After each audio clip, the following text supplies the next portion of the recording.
What's up, guys? We are back. Fitness Profit Multiplier, Anthony and Jimmy. Today, we're going to be discussing the hardest part of growing your gym using paid advertising. So you're doing the scroll, right? You're on your phone, you're doing the scroll, and you pop up. There's a guru. Guru pops up. Hey, stop the scroll. I'm going to get you $1 leads, and you're going to be able to fill your gym for a very, very cheap price, and blah, blah, blah, and all these other promises that they're going to give you. Problem is that when you actually do paid advertising, and if you are in a competitive market, it's not easy. So there's pitfalls when it comes to paid advertising. So we're going to talk about the hardest part of growing your gym using paid advertising. Yep. So yeah, Jimmy, I mean, you're the one who turned me on to paid advertising, and now I'm singing its praises. So let's. I feel like we have to be transparent with everybody and kind of let them know, like, yeah, the hard part about it, because it's not easy. Yeah. It's not a cakewalk, right? A lot of, I think Anthony said, a lot of gurus will promise you the world and promise you all these guarantees in regards to your paid advertising strategy and rely predominantly on a paid advertising strategy. But there's more to it than just putting up an ad and letting the leads flow through and then letting your automation automatically set them up with an appointment, right? It's more complicated than that. It's not too hard. So I don't want to have you shy away from trying it, but there's more nuance to different aspects of the process of using a paid advertising strategy than just putting up a Facebook ad, having some guru supply you with their automated follow-up sequence, and you just setting it and forgetting it, right? That's a lie that's being told to everyone in the industry on a regular basis, that it's easy and it's simple and you need no tech experience and no this and none of that. And we'll flood your gym, and all these ads out there right now that, oh, we'll give you 100 opportunities a month or you don't pay, or something like that, right? And that doesn't mean you're going to get 100 clients. That doesn't mean you're even going to break even or make any money off of your ad campaign. It's just somebody promising you they can provide you with leads. There's no lead cost associated with it. There's no acquisition cost associated with it. There's a lot more to making it work than just setting it and forgetting it. And we're going to dive into what that looks like for you guys today. So just transparency, that's the way we do it here at FPM. So, we're not going to lead you astray or pull the wool over your eyes. We're literally going to tell you the process, and because it's for gym owners by gym owners here. We still own our own gyms. We didn't sell them in a fire sale and make no money off of those facilities. We're still running them profitably, and we know we're in the trenches. So Yeah, there's two main things when it comes to doing paid advertising that you guys need to have, like, in the back of your mind. So the first one, and these can kind of flip-flop in the order, but the first one is patience. And I know it's not the sexy thing to say right now on a business coaching podcast, but it's going to take patience and work. I guess those two things together. It's going to take patience, because some weeks the ads are going to work and they're going to work well, and you're going to sell a bunch of people. Other weeks, it's going to be crickets, and no one's going to pick up the phone, and you're going to get looky-loos, and it's just not going to be the environment that you want. Some days you want to bash your head against the wall, and some days you're like, oh, wow, this is the best thing since sliced bread. So that's the first thing, is you have to have patience with it all. It's not easy, and there's ebbs and flows to everything in business. And me and Jimmy talk about that all the time, ebbs and flows. And when we get our emotions get involved, either one of us, like when we talk on the phone, if our emotions are getting to us, it's just like we remind each other of two things. One, ebbs and flows. And the second thing, which is the second thing part of this whole thing, is you got to know your numbers. If you're going to be doing a paid advertising strategy, you have to know your numbers in and out. We're on sales calls with clients all the time. Not personal training clients, like gym owner clients.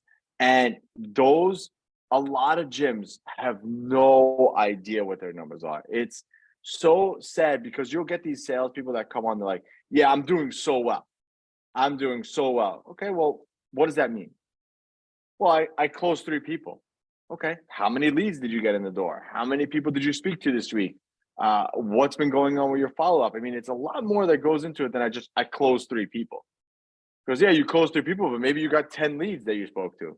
Not really that good of a percentage if you look at it like that. So you got to know those 2 things.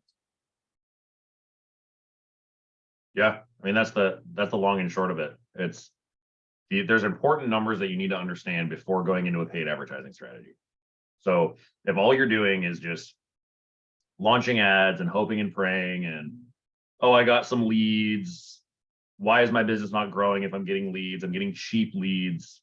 Well, sometimes you're literally just throwing money down the toilet with your strategy because you don't know how much you can spend on a lead profitably. So you have to know what that looks like. We did another podcast a while back based upon the numbers of a paid advertising strategy, but you have to look at some specific numbers. And sometimes cost per lead is a little bit of a vanity metric, right? Sometimes. So just because some guru can get you cheap leads doesn't necessarily mean that it's going to be profitable for your business. It could mean that you're literally just throwing money down the toilet, right? But we have to look at it and we have to go, okay, what is my average conversion rate through this lead source? So what's your average conversion rate on Facebook? Okay, if we just use that as an example. What's your average conversion rate on Facebook, which is going to determine how much you can spend on a lead profitably based upon the amount of money that you acquire from that client when they convert. So quick math, for example, if you are running a program that averages a $400 first month spend from a client. So you're acquiring $400 on the front from that client right away, right? When they come in. Now, this isn't considering the back end. So we're just considering what you get in upfront cash from that member coming into your facility. Let's say it's $400, okay? And your cost per lead is $20, okay? And your conversion rate is 10%. You're 2xing your ad spend on your front end acquisition. So that campaign works until your conversion rate goes down or your lead cost goes up. So if your conversion rate goes down to 5%, but you're still getting $20 leads, that's break even on the front, which still works, right? Or your lead cost could go up to $40, but if your conversion rate stays at 10%, you're still at break even, right? Now, we want things to be 2 or 3x on the front end is a pretty good Facebook ad campaign, 2 or 3x on the front end, right? But we can look at these numbers. If you know those numbers, you can go, okay, I can keep this ad running because it's still working and it's still profitable. Or I can keep this ad running because it's break even. And if it's break even, you're going to see that money on the back end the next month and the next month if you have a good client experience and you're keeping those members in your facility. So it's not all for naught if you just have a high lead cost. It doesn't necessarily mean that that ad is bad. And a low lead cost doesn't necessarily mean it's good. You could have a $5 lead cost, but if your conversion rate is 1%, like you're running into the same issue. So keep all of that in mind when running the ads and knowing your numbers and knowing what else to tweak, because you have to know your sales metrics too. And those sales metrics are going to determine where your staff needs more skill to actually be able to close these internet leads. Because internet leads are different than website leads. They're different than referrals. They're different than walk-ins. They're different than joint ventures that you build or other businesses referring you in people. There's a different conversion rate on it, and you have to be prepared to improve your skills based upon the lead source that you're dealing with. So the keys are patience and knowing your numbers. Like Anthony said, sometimes I find myself bashing my head against the wall, shutting my ads off because it climbs to a point where it's no longer profitable. And typically that point means you have to change your offer, change your creative, or change your structure to make sure that it works properly. But you've got to be in there in the platform more than you think that you need to. It's not a set it and forget it. And that's why there's all these gurus out there and agencies out there that promise you the world and charge you a pretty penny, because you would assume that they're inside the ad campaign all the time. But for the most part, what these agencies do is they find a strategy that works with a couple of clients, and then they just use that strategy with everyone. And sometimes it peters out and it doesn't actually work. So sometimes you're throwing money in the toilet when you hire an agency as well. So just some food for thought. Learn it yourself, right? Yeah, for sure. So I'll read off like one of the main things, and when it says know your numbers, I have my sheet pulled up here. I got two things I want to say. So one, you need to know the lifetime value of a client, because if you know the lifetime value of a client, you can really determine how much you're getting off of your paid advertising strategy. And you can't look at it like, if you look at your lead cost and you say, oh shit, it's climbing up and blah, blah, blah, blah, blah. So like in October, we were getting about $30 leads on average was the lead cost, right? $30 lead. I spent $2,400 was what my ad spend was for the month. But my lifetime value that I got back was 21K, 21.6. So if you know your lifetime value, it's worth it based on the amount of people that you convert. Because obviously, for those of you who don't know how to figure out lifetime value, if you have to figure out how many months clients stay with you. So if you have an 8-month stick rate or whatever it is, 12-month stick rate, then you would just times 12 by how much they pay per month, and that gives you your lifetime value of clients on average. So based on that metrics, we got back 21K from that 2,400. I'd make that trade every day and all days and twice on Sunday, as the saying goes. So That's one thing. You got to know your lifetime value. And on the second side of it, more is not always better. So the following month, I spent more on ad spend, right? So I spent more, I increased my budget, but I only got back half that amount in lifetime value. So I still made money on it, right? But I didn't make as much on the upfront of it. So more is not always better, and lifetime value and patience. That's the main key with Facebook, is you got to have patience, because some weeks it works. And again, it's seasonal. Right now we're in the holiday time. So of course I got to spend more. I'm competing with, Black Friday sales and holiday specials and this, that, and third. So if I'm competing with all that, my ad cost is going to be a little bit higher, but it's a pull in the water for sure. So I just wanted to kind of point that out to you guys and let you guys know, like, that's how it works on Facebook. Folks. You have to know your lifetime value, and then you have to kind of do everything around that. And one offshoot of this, guys, is when you're looking at your paid advertising strategy and you have some guru that's telling you spend more, spend more, spend more, spend more over and over and over again, and you're running some free challenge, right? And he says spend more, spend more, spend more, acquire, acquire, acquire, acquire, and you have a leaky bucket, like your loss rate is 15% or more than that per month, you're losing 15% of your member base, but some guru just tells you to continue to spend more money on Facebook advertising. You need to stop, slow down, and look at why people are leaving. Because continuing to just work this acquisition machine over and over and over again while you're losing people is not the way to run a sustainable business. You need to look at your retention numbers. You need to look at your client experience. You need to look at your staff.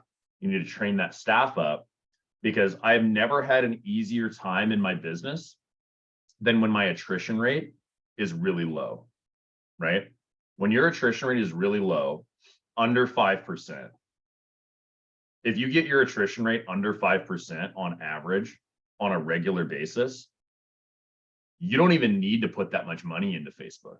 You don't even need to spend that much money on advertising, because if you're keeping people for that long, right? And when you look at the math, if you have a 5% attrition rate your average stay time of a client is right around 20 months. It's 20 months, right? So that lifetime value goes through the roof. So if you can improve lifetime value significantly, it changes the entire game. You don't even need to spend that much. I know we're talking about Facebook advertising, and I know we're talking about the pitfalls and what's going on with it, but you have to look at these other metrics too, because those things are going to determine how much you have to depend on it. Because if you're depending solely on that Facebook advertising model and that machine to grow your business, but your attrition rate is really high, what happens when that Facebook ad tanks on you and it doesn't work properly for a month, right? You've lost 15% that month without gaining any more. So you're gaining 0 and losing 15%. If you have a high member base, your business is doomed, right? And I don't mean to be so extreme about this, but it's an extreme thing. Like, you have to look at the fact that if you have a 15% attrition rate, your business is over by the end of the year. If you add no new members and Facebook peters out on you, you have a bad client experience, you have 100 members and you're losing 15 a month, dude, you're screwed. So you can't just depend on Facebook and be like, I'm going to acquire, and that's what I'm going to focus on, and my attrition rate is really, really high. So knowing your numbers is very important. Being patient with the ad platform, trying different things, trying different creative, trying different targeting strategies, and different structures inside of the back end of the ads make a big difference in testing what's going to work. So you have to constantly be in there testing, revamping, looking at the numbers, making sure that it works. And on average, what we see is every 4 to 8 weeks, you have to change what you're doing. So I've had campaigns that have worked for 8 weeks. 8 weeks is the maximum, maximum time. 8 weeks is the maximum time that I get out of an ad where it's performing very well, right? We had a campaign we ran for 8 weeks. We spent $8,500 on the ad, and we made back in lifetime value $117,000, right? It can be that powerful, but it doesn't work forever. So you got to be in there. You got to know your numbers in regards to sales, retention, conversion rate, acquisition cost, lead cost. All these numbers have to be known, and it's a little overwhelming. So if you need help going over those numbers, you can click the link and get on a call with one of us, and we'll walk through and do a diagnostic on everything that you're doing for your business and what levers you need to pull to make more money, make more profit, and ultimately change your life. Yeah, I want to end this on one point here. I think that also when it comes to paid acquisition strategies, it's a pole in the water, right? We talked about this so many times, that having a pole in the water. So you need to allocate a certain amount of budget to it. And I would say anywhere between 20 and 50 bucks a day is a good amount of volume that you get when you first do it. And then having a system where you kind of go in there and you kind of look at what's going on. And, you know, Jimmy and I helped gym owners with this as well. So again, you guys can click that link below. But if you're afraid to spend any money and you want to get more clients to your gym, you could also click the link below, because we have a free training on how you can get 10 clients, 7 days, 0 ad spend. So click that. Guys, Anthony, Jimmy, Fitness Profit Multiplier, and we are out.